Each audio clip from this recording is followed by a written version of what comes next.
22 de diciembre, Beato Gracia de Cátaro, hermano converso de la Orden de Ermitaños de San Agustín, años 1438 a 1508.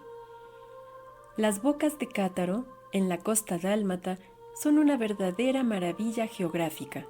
Forman un golfo profundo que se adentra serpenteando por entre escarpadas montañas y termina sin recibir más aguas que las de los torrentes.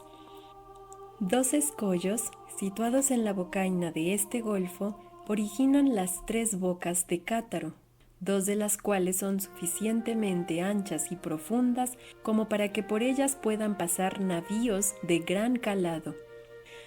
La angostura que queda atrás de estas bocas se denomina Canal de Cátaro. La pequeña ciudad de este nombre, llamada también Cotar, se asienta graciosamente, en parte sobre el golfo y en parte sobre una roca del monte Pela. En el siglo XV se había puesto bajo la tutela de la República Veneciana con la esperanza de encontrar en ella seguro y eficaz apoyo contra las incursiones de los turcos. En aquel bellísimo escenario, obra de arte en el aspecto geográfico de la naturaleza, habría de discurrir muy a sus anchas nuestro beato antes de ser llamado por el Señor a la vida religiosa. Por la belleza del paisaje no cabe duda que su espíritu debió remontarse multitud de veces a considerar cuánta había de ser la grandeza en el autor de tales maravillas. El hijo del batelero.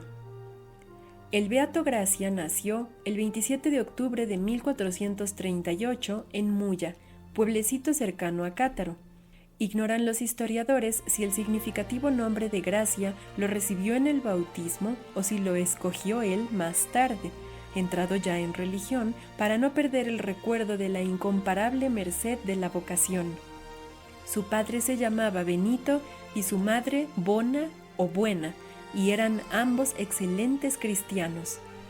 Benito, marinero de oficio, ganaba trabajosamente el necesario sustento, pescando con anzuelo y transportando con su barca de una orilla a otra a los viajeros y mercaderes que lo solicitaban. Era un hombre de fe viva y profunda piedad. Terminada la labor, al caer la tarde, tomaba de la mano al niño y lo llevaba a la iglesia. «Pidamos a Dios», le decía, «que nos conceda ante todo la salud del alma y la del cuerpo, la salud del alma para merecer la dicha del cielo y la salud del cuerpo, porque siendo pobres necesitamos de nuestros brazos para ganar el pan de cada día». Y el niño balbucía esta sencilla y encantadora súplica de su padre y la repetía con angelical candor. A los 10 años hospedó en su pecho por primera vez a Jesús sacramentado, emulando en tan importante acto el fervor de los espíritus bienaventurados. Desde entonces, el trabajo y la oración llenaron sus días. Oía misa cada mañana en la iglesia parroquial. Una vez satisfecha esta devoción, iba a la playa en donde estaba su padre y empuñando los remos con su ya vigorosa mano, hacía por aligerar la ruda faena del anciano batelero. Comulgaba todos los domingos y no abandonó esta práctica ni en su pueblo natal, ni en Cátaro, ni en Venecia, a donde le llevaron más tarde los asuntos de su oficio. Vocación religiosa. Cuando Gracia hubo cumplido 20 años, rogó a su padre que se tomase el reposo merecido por una larga vida de trabajos y fatigas, y encargóse él solo de velar por el sostén y mantenimiento de la casa. Con gusto hubiera dejado el mundo para entrar en la vida religiosa, pero sus ancianos padres necesitaban de él, y entendió que Dios le pedía el sacrificio de su devoción en aras del deber filial. Pasaron unos años y Gracia llegaba casi a los 30. Es muy probable que en ese intervalo Dios llamara así a Benito y a su mujer, la virtuosa Buena, pues encontramos a su hijo en el claustro. Es interesante conocer cómo le condujo la divina providencia a término tan deseado. Cátaro mantenía activo comercio con Venecia. Los pequeños veleros dálmatas surcaban sin cesar el Adriático. Gracia, al igual que los marineros compatriotas suyos, atravesaba este mar varias veces al año. En sus obligadas estancias en Venecia, nunca dejaba de acudir a una de las iglesias de la ciudad para adorar al Santísimo Sacramento y rezar sus acostumbradas devociones. Un día en que se hallaba en un islote llamado actualmente Isla de las Tumbas, situado entre Murano y Venecia, entró en la iglesia de San Cristóbal de la Paz en ocasión de estar predicando ante numeroso concurso el padre Simón de Camerino. Este misionero era un religioso agustino, célebre por la santidad de su vida y la solidez de su doctrina, y que en 1454 restableció la paz entre los venecianos y el altivo duque de Milán, Francisco Sforza. De ahí que se llamara a su monasterio veneciano el convento de San Cristóbal de la Paz. Gracia escuchaba con emoción la cálida y apostólica palabra del orador y oía en el fondo de su corazón una voz que le decía haber llegado para él el momento de abandonar el mundo y entregarse completamente al servicio de Dios. Terminado el sermón, fue a la sacristía, se arrojó a los pies del predicador, diósele a conocer, expúsole el estado de su conciencia y le suplicó con todas las fuerzas de su alma que le recibiese como hermano lego en su convento. El nuevo hermano converso. El padre Simón, dotado de juicio seguro y de gran facilidad de discernimiento, conoció enseguida el rico tesoro que Dios le enviaba, y tras un breve interrogatorio, le dijo: «Bienvenido seas, hijo mío. San Agustín, cuyas máximas van a ser muy en breve las reglas de tu vida, te protegerá, y gustarás de una paz que el mundo no puede conceder». Con el corazón rebosante de alegría y sin pérdida de tiempo, volvió Gracia a Cátaro, vendió su casita y las herramientas de su profesión y distribuyó el precio entre los pobres. Después, según las indicaciones del padre Simón, se dirigió al monasterio de Monte Ortono, cerca de Padua, fundado en 1436 por el mismo padre Simón de Camerino. El fundador había establecido allí una congregación bajo la dependencia de la Gran Orden de los Ermitaños de San Agustín, pero con una disciplina más austera y rigurosa. La providencia había colocado al humilde marinero en un sitio de elección. Al comenzar la vida con sus nuevos hermanos, resolvió Gracia trabajar sin descanso en la adquisición de dos virtudes cuyo nombre resume toda su vida: la oración y la mortificación, en medio de un trabajo humilde, constante y generoso. Mortificación y lucha contra el demonio. Fue modelo de religiosos. Cada día ayudaba cuantas misas le era dado con un recogimiento y fervor angelicales, y luego trabajaba en la huerta del monasterio.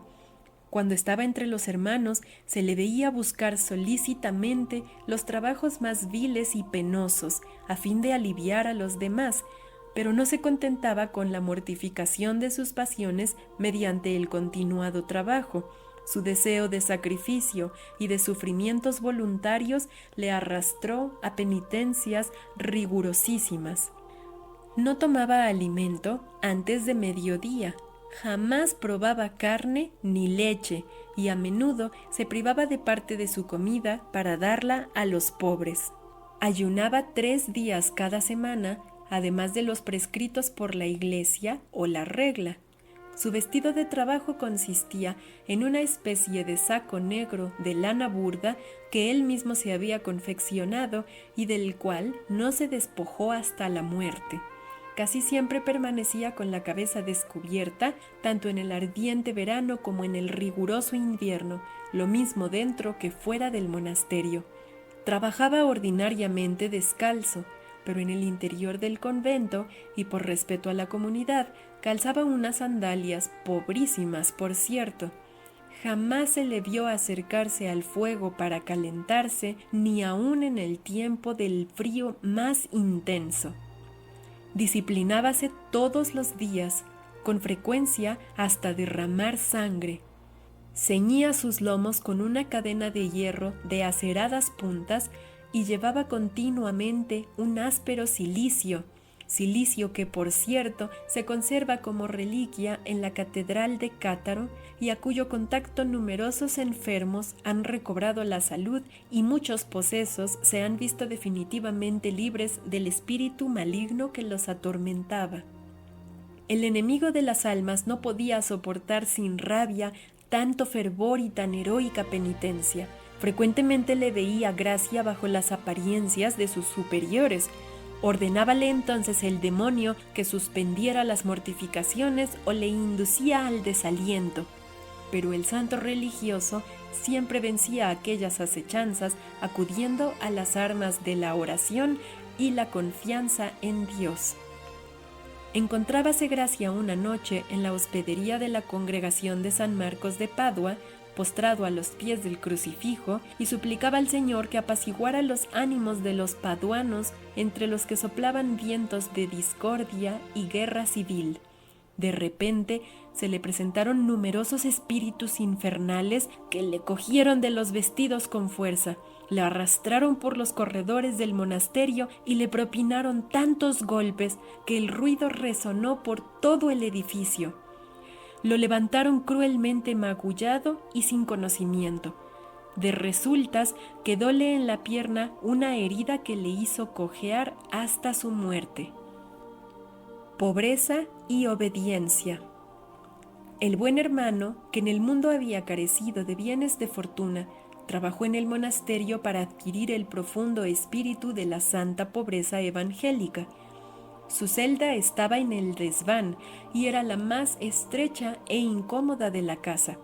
Todo su mobiliario lo constituían un crucifijo, una imagen de la Santísima Virgen y un gran rosario de madera colgado de la pared a la cabecera de la cama, la cual se componía de algunos tablones y de una piedra a guisa de almohada.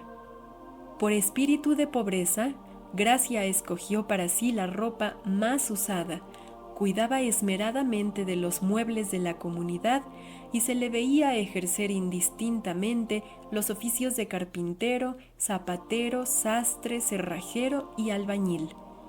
Su obediencia era proverbial. Los años le conferían cierto derecho a mandar a los hermanos más jóvenes. Sin embargo, prefería ser dirigido por ellos y se consideraba feliz sirviendo a todos, pues estaba en la convicción de que era el último de la comunidad.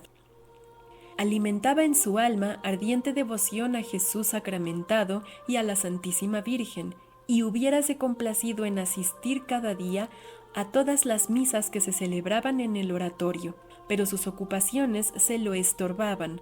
Tan solo le era dado pasar en la iglesia 1 hora. Luego dejaba las delicias que la oración al pie del altar le procuraba, pues comprendía que agradaba más a Dios un acto de obediencia que todas las virtudes juntas. Algunos prodigios. Una mañana trabajaba Gracia en la huerta de Monte Hortano. La capilla del convento se hallaba cerca del campo que roturaba, y mientras sus brazos manejaban el azadón, su espíritu permanecía atento a la vecindad del divino huésped del tabernáculo. De pronto escuchó la campanilla que prenuncia la elevación.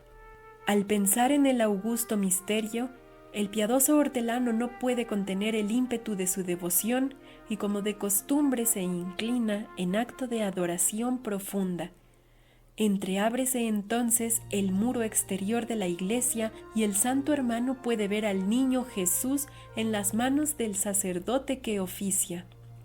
En otra ocasión, estaba rezando durante la noche en el convento de San Cristóbal de la Paz, su residencia en los últimos años de su vida, cuando de repente se sintió abrazado de tan vehemente amor de Dios que su corazón parecía haberse convertido en un horno encendido. Probó de calmar los ardores de este incendio oprimiendo el pecho con la mano derecha, pero al instante salieron de él numerosas llamas que llenaron su pobre celda de brillante luz y que después, atravesando las paredes y ventanas, se elevaron por encima del monasterio e iluminaron intensamente el horizonte. A la vista de tal resplandor, se alarmaron algunos vecinos, corrieron tumultuosamente al convento y despertaron a los religiosos. Con la natural alarma, recorrieron apresuradamente toda la casa y subieron al tejado, pero sin hallar por ningún lado trazas ni señales de incendio. Observaron que un religioso no había salido de su celda.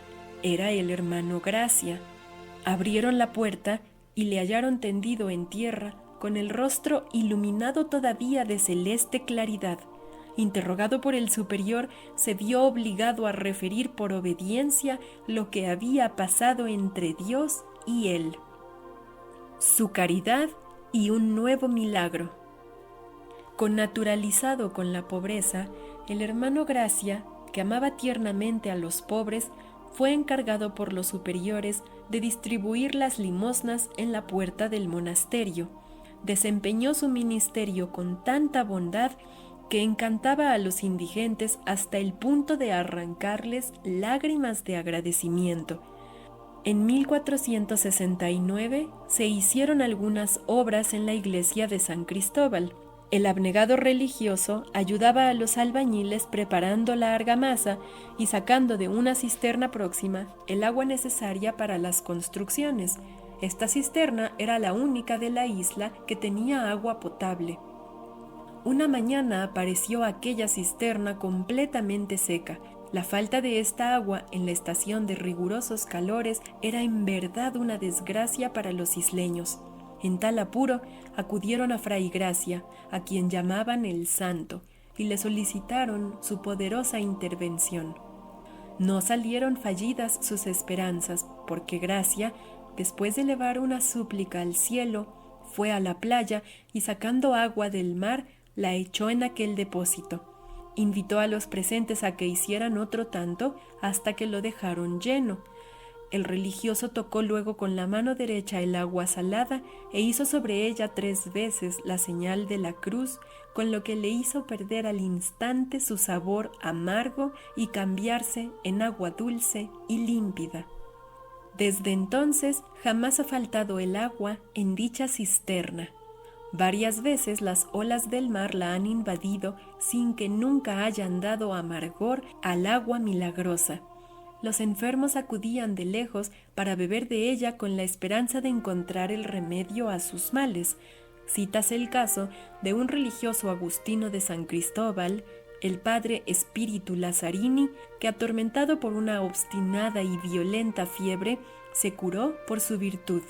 Agradecido por tan estupendo favor, escribió la biografía del Beato Gracia. Dones de sabiduría y profecía. Jamás niega el Señor sus dones a quienes por la sencillez de su vida y por la profundidad de su fe se hacen acreedores a sus mercedes. El talento humano es valor mínimo en la presencia de Dios si no lo aquilatan las virtudes. La pobreza de espíritu, llevada a cuantos extremos reclame de ella la humildad, es el único cauce por el que discurren libremente las gracias de lo alto. Cúmplese en cada hombre la máxima divina: el que se humilla será ensalzado, y el que se ensalza será humillado. El antiguo batelero, en quien los antiguos clientes no habían podido descubrir nada de extraordinario, obraba milagros con la mayor naturalidad.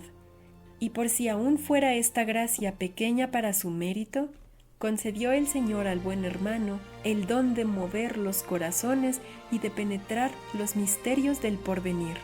Ignorante de las ciencias de la tierra, no sabía leer ni escribir. Hablaba de las cosas divinas con sabiduría admirable y con extraordinaria autoridad, por manera de que de todas partes acudía la gente para recibir de él una exhortación o un consejo. Una rica dama veneciana tenía un hijo único al que amaba tiernamente. El joven había tomado pasaje en un navío y corrieron rumores de que el barco había sido apresado por los turcos. Añadíase que los corsarios habían matado tripulación y pasajeros. Júzguese de la desolación de la pobre mujer ante semejantes noticias. Le aconsejaron que acudiese a Fray Gracia. Hízolo así y comunicóle su dolor y sus angustias. «Tranquilícese usted, dijo el santo religioso. «Esos rumores son falsos. Su hijo vive y esta misma tarde tendrá el consuelo de volver a verle. Agradézcaselo a Dios y ruegue por mí». La señora se volvió tranquila, mas apenas podía creer en la promesa del beato. Sin embargo, unas horas más tarde, abrazaba a su hijo. Muerte del beato Gracia. La salud del humilde religioso se debilitaba gradualmente.